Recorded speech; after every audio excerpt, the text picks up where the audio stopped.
Designing your life. Today, Jordan and I are going to be doing Odyssey plans. Odyssey plans. I didn't know that's what it was called. That sounds From epic. Designing Your Life. It's a book by Bill Evans and someone else, but we'll tell you that in the final part of the video because I don't remember. Yes, so we're each going to separately go and fill out, you basically write out 3 different life plans, and we're going to each do it separately and then come together and see what our life plans are.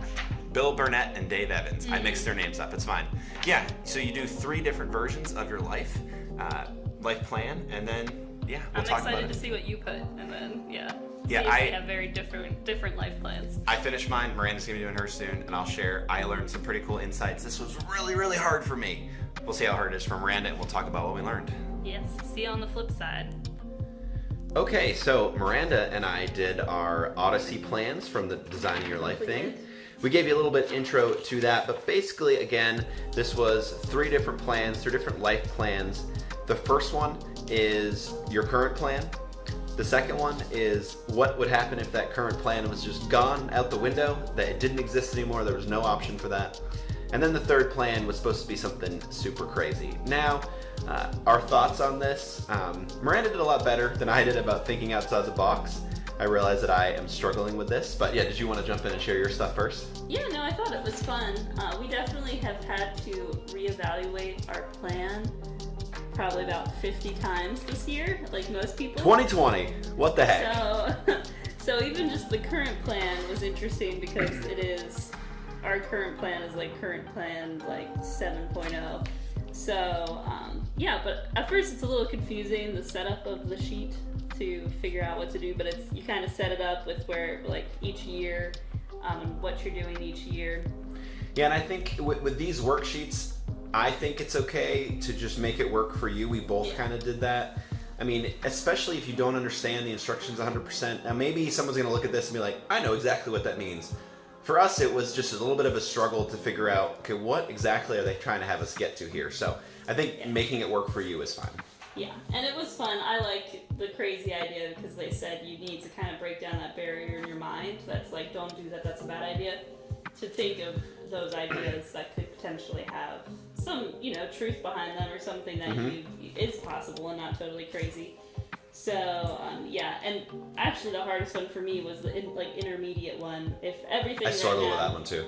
Yeah, like the job I have right now, if that wasn't an option, if being where we are right now isn't an option, that one was the hardest because I think that that'd be the scariest if that really happened. Like, oh no, what do we do? Yeah. So. What were your biggest takeaways? For me, my biggest takeaways were that I found some similar themes. Just the idea and the fact that, hey, I might want to get my international pilot's license someday. That's totally an outside the box thought, and it happened to be within all the plans. So I thought that was cool.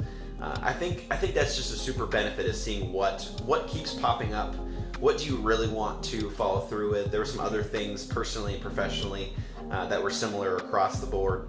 But my biggest takeaway was that I need to get better about getting outside of my number one plan. That's the biggest thing for me.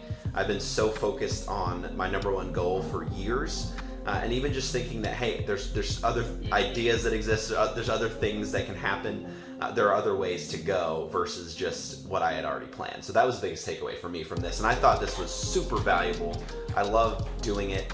I love doing stuff like this. For me, since I'm more of a dabbler anyway, it was just interesting to see, like, I'm able to, in each plan, different hobbies and passions got to be highlighted in different plans at different times. So, things I enjoy, I really, I just started, like, my love for crochet has just been rekindled. So, that and, like, playing the ukulele, like, in some of the plans, it's just a hobby. In some of the plans, it's, like, trying to make that work for income. So, I think it's just good to kind of look at the different ways, because we are very different. You're very singularly focused. Yes. You're, like, falling out of the frame. No, it's good. My arm was getting tired. We're good, though. Gotta, channel your inner tripod. I am. We're getting to the end. Yeah. But I think it's very useful. I think anytime to try to think outside the box is helpful, so yeah. Yeah, I think so. Let us know what you think if you've done this test or anything similar. Put your questions or comments down below, like the video, do all those fun things. Miranda, make it look like you want them to do it. Go down Yeah, there you go. That's what I needed. Anything else you want to add before we sign off? No. I think it's definitely worthwhile, fun to do, especially with your significant other, because yeah, there's things you might find surprising from, you know, someone you know very well. Like, really? You want to do that? Yeah, really? Yeah. All right, good deal. Stay tuned for more videos with me and then Miranda, my wife that I make take these tests. Have a great night.